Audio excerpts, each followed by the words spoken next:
अध्यात्म, भक्ती, जप, तप हे काही प्रदर्शन नाही आहे. ही एक करुणामय, प्रेमपूर्वक यात्रा आहे, वापसी आहे आपल्या सत्य स्वरूपाकडे. ना पुण्यम ना पापम ना सौख्यम ना दुःखम ना द्वेषम ना क्रोधम ना मोहम. बाहेरच्या कल्लोळ जल्लोषला जेव्हा आपण आपल्या मनात स्थान देतो तेव्हा आपलं मन विचलित होतं.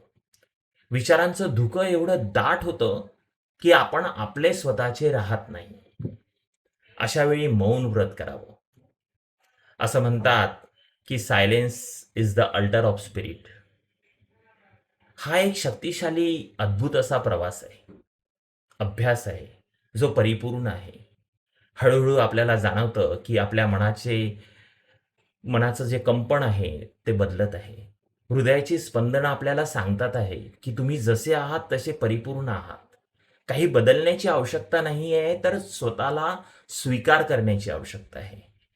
मग आपल्याला अनुभव येतो की आपलं mind, thought process, confidence, inner peace, inner awareness, energy याच्यामध्ये फरक पडतोय.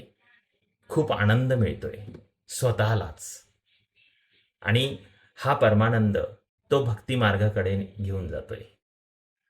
कधीतरी एकटं होऊन हे मौन व्रत करून बघा.